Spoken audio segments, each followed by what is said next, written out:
As the Asia-Pacific markets continue to respond to the ongoing U.S. China trade negotiations, investors are keenly observing developments that could significantly impact global economic dynamics. On Tuesday, June 10, 2025, stock prices in the region climbed as traders awaited further details from discussions taking place in London, where representatives from both nations convened for a second consecutive day.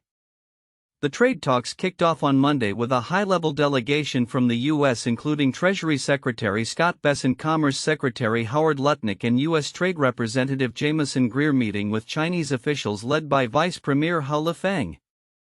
Following a lengthy 6-hour session that ended around 8 p.m. London time, the U.S. delegation expressed optimism about the negotiations. "We are doing well with China.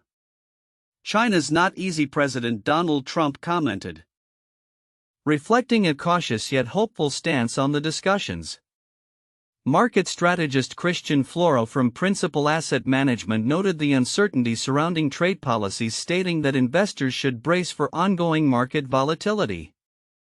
He highlighted the potential for investment opportunities in traditionally stable sectors such as utilities, real estate, and financials, which are less susceptible to the shocks of trade disputes. Floro's insights suggest that the current climate may benefit those willing to explore value-oriented stocks and international equities. As the talks progressed, major stock indices across the Asia-Pacific region showed gains. Japan's Nikkei 225 rose by 0.92%, while the broader Topix index increased by 0.43%. In South Korea, the Kospi index advanced by 0.42%, buoyed by expectations of supportive fiscal policies from the newly elected President Lee Jae-myung. The Kosdaq, a small-cap index, also enjoyed an increase of 0.77%. Meanwhile, China's CSI 300 index saw a modest gain of 0.16%. And Hong Kong's Hang Seng index rose by 0.33%. Australia's S&P/ASX 200 benchmark climbed by 0.73%, reflecting a regional trend of investor optimism. Conversely, South Korean supermarket chains faced significant declines after the ruling Democratic Party proposed a bill to mandate closures on public holidays. This move led to sharp drops in stock prices for major retailers including Lotte Shopping and Emart. In the midst of these developments, attention turned to U.S. stock futures, which were on the rise following President Trump's optimistic remarks about the trade talks. The S&P 500, Nasdaq Composite, and Dow Jones Industrial Average all experienced slight movements, with the S&P 500 closing at 6,005.88, marking its second consecutive winning session. While markets reacted positively to the ongoing negotiations, concerns over trade tensions persisted. Ed Yardeni from Yardeni Research remarked on investors' fatigue regarding the volatility induced by tariff policies, asserting that the need for a resolution remains critical to avert a potential recession. Against this backdrop, oil prices also saw an uptick, with Brent crude remaining above $67 per barrel, driven by expectations of a resolution in trade discussions that could alleviate fears of weakened energy demand. The interconnected nature of these economic indicators underscores the significance of the U.S. China negotiations, as progress could have a ripple effect across various sectors. Looking ahead, the outcome of the trade talks will be crucial not only for investor sentiment but also for the broader economic landscape. As both nations navigate the complexities of their relationship, the resolution of issues related to technology exports and rare earth supplies will be pivotal. With China accounting for nearly 70% of global rare earth production, any agreements reached could reshape supply chains and influence technological innovation on a global scale. As markets continue to respond to these developments, investors will remain vigilant, anticipating further clarity on the trade front and its implications for the future. In an unprecedented move, Taiwan is mobilizing civilian resources to bolster its defense capabilities against potential military threats from mainland China. The Taipei School of Economics and Political Science Foundation launched a two-day tabletop simulation exercise on June 10, 2025, inviting retired military leaders from the U.S. and Japan to collaborate in assessing Taiwan's readiness for a possible attack. This simulation marks a significant shift in Taiwan's defense strategy, emphasizing the importance of non-military resources in national security. The exercise, dubbed the Taiwan Defense TTX, aims to identify critical defense issues that Taiwan must address in light of escalating tensions with Beijing, particularly as Chinese military analysts predict a potential conflict by 2030. Our goal is to provide actionable recommendations to the Taiwanese government on how to strengthen its defenses, stated a representative from the organizing foundation. Among the notable participants are former U.S. Joint Chiefs of Staff Chairman Michael Mullen and Dennis Blair, the former U.S. Director of National Intelligence. The inclusion of high-ranking officials from Japan further underscores the collaborative security efforts in the region. The tabletop simulation is significant not only for its strategic implications but also for being the first operational-level military simulation conducted by a civilian institution in Taiwan. Participants will engage in discussions surrounding Taiwan's military strategy and operational concepts, evaluating the feasibility of various defense scenarios against potential aggression from the Chinese military. The exercise reflects Taiwan's increasing recognition of the need to fortify its defenses, especially as it faces the growing might of the People's Liberation Army. Simultaneously, the geopolitical landscape remains fraught with tensions as the United States and China engage in high-stakes trade negotiations. Following a turbulent period marked by a tariff war, both nations are meeting in London for a second round of talks aimed at stabilizing their economic relationship. The discussions, which include key officials from both sides, focus on complex issues such as the export of rare earth materials crucial for various technologies, including electric vehicles. U.S. officials have accused China of not fully complying with previous agreements, heightening concerns over trade dynamics. With the backdrop of military simulations in Taiwan and ongoing trade discussions, the international community is closely monitoring developments in U.S. China relations. Experts warn that the intersection of military readiness and economic stability is critical for maintaining peace in the region. The outcome of the Taiwan Defense TTX could influence future defense policies, while the trade negotiations will likely set the tone for economic cooperation or confrontation in the coming years. As tensions continue to simmer, the implications of these simultaneous developments are profound. Taiwan's proactive defense strategies may serve as a deterrent against aggression, while the U.S.-China trade talks represent a fragile opportunity for diplomacy. Observers will be keenly watching how these narratives unfold, potentially reshaping the security and economic landscape in the Asia-Pacific region. The future remains uncertain, but the importance of preparedness and cooperation is clearer than ever. In an increasingly interconnected global economy, the ongoing trade negotiations between the United States and China have taken center stage, capturing the attention of policymakers, analysts, and businesses alike. As both nations grapple with a complex web of tariffs, export controls, and economic sanctions, the stakes have never been higher. The first day of talks held in London has set the stage for what could be a pivotal moment in U.S.-China relations. As negotiations resumed on Tuesday morning, local time officials from both countries signaled their expectations but refrained from issuing formal statements following the initial round of discussions. While no agreements were reached on day one, the atmosphere was characterized by cautious optimism. A White House official hinted at a potential easing of U.S. export controls targeting China in exchange for increased shipments of rare earth minerals to the U.S. market. This development reflects a growing acknowledgement of the intertwined nature of trade and technology between the two economic powerhouses. Kevin Hassett, director of the National Economic Council, articulated this sentiment during an interview with CNBC. Immediately after the handshake, any export controls from the U.S. will be eased and the rare earths will be released in volume.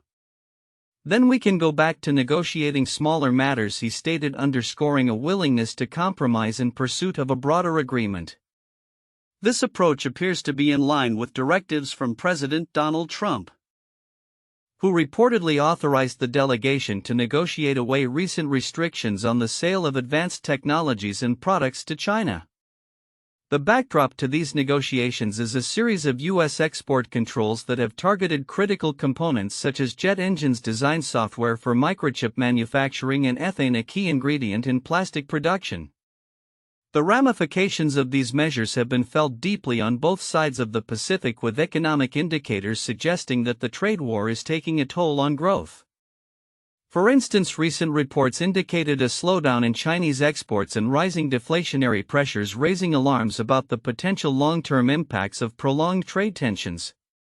While both sides appear eager to find common ground, the road ahead is fraught with challenges.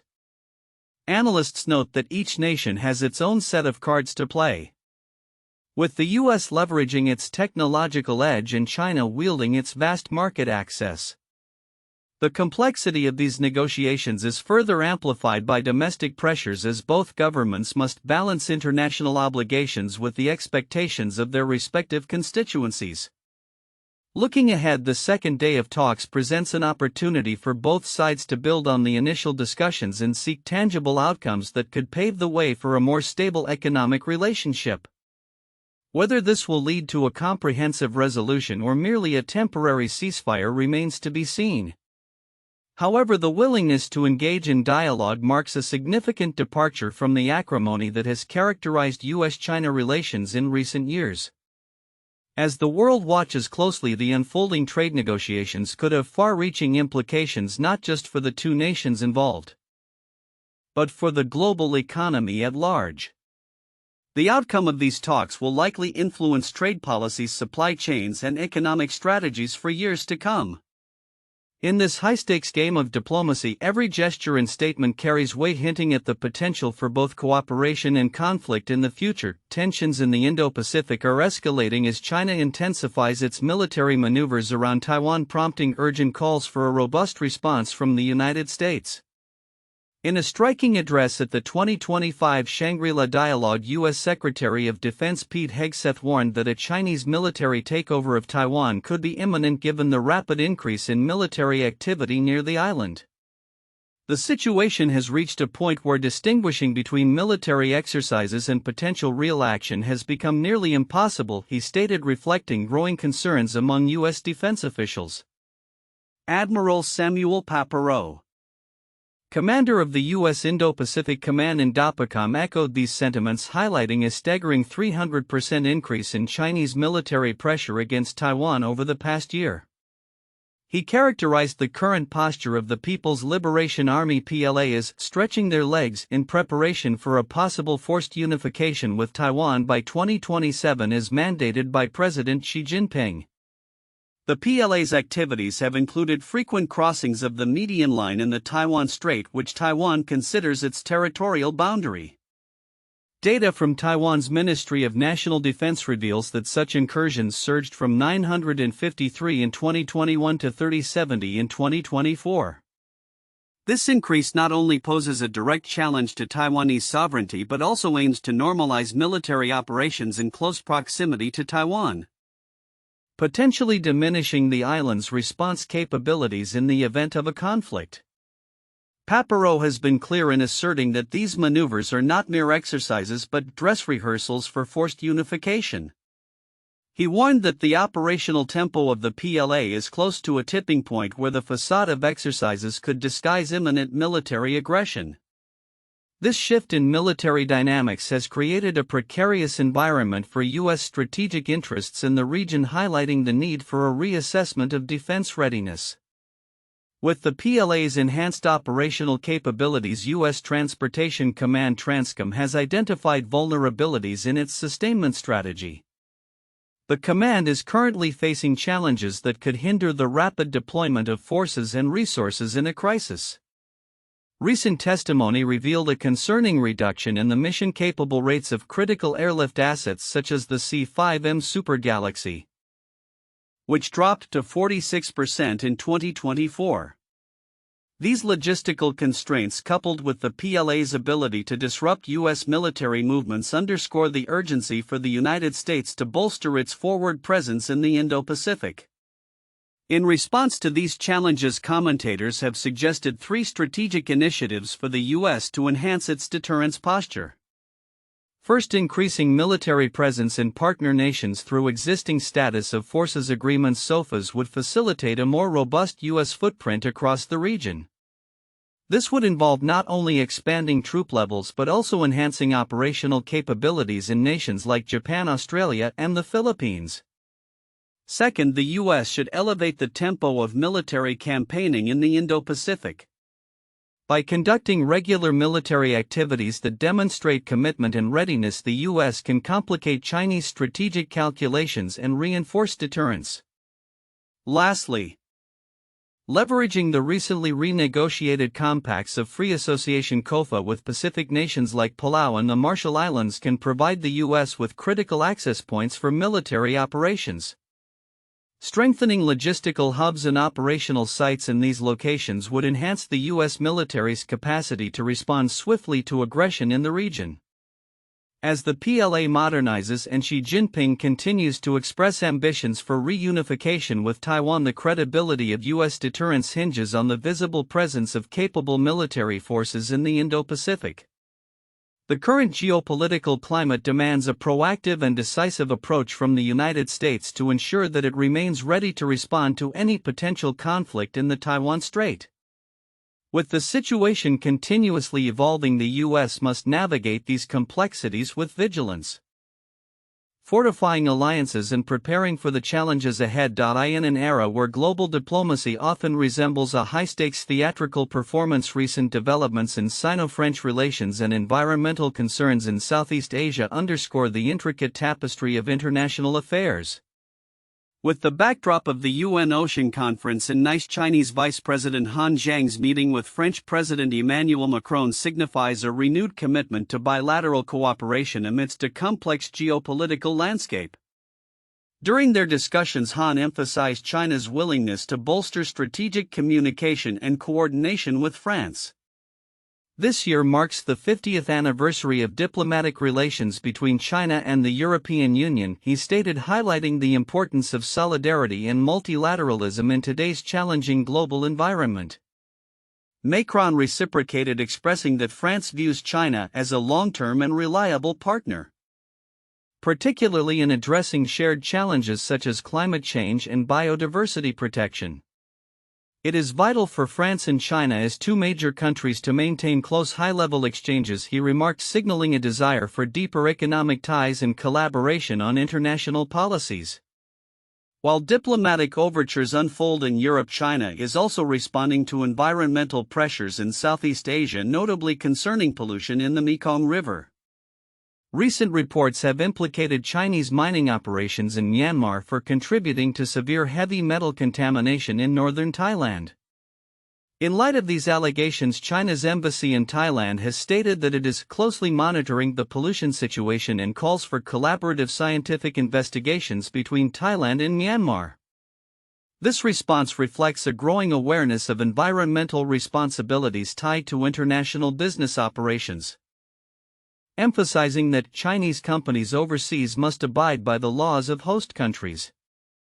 This dual narrative of diplomacy and environmental accountability illustrates the broader implications of China's foreign policy. As countries navigate the complexities of global interdependence, the necessity for strategic partnerships and sustainable practices becomes increasingly evident. The Chinese government's commitment to work closely with Mekong Basin countries to protect ecological integrity further reinforces its stance on responsible international conduct. In a separate but equally significant development, former U.S. President Donald Trump has engaged in discussions with Chinese President Xi Jinping, reflecting the rapidly shifting dynamics of U.S. China relations. As tensions rise over trade, technology, and security, these dialogues are pivotal in shaping the future trajectory of bilateral ties. The engagement indicates that both nations recognize the importance of maintaining open channels of communication even amidst discord. As the world watches these developments unfold, the stage is set for a transformative era in international relations. With China seeking to enhance its diplomatic footprint while addressing pressing environmental issues and the U.S. navigating its complex relationship with Beijing, the outcomes of these engagements will likely influence global stability and cooperation in the years to come.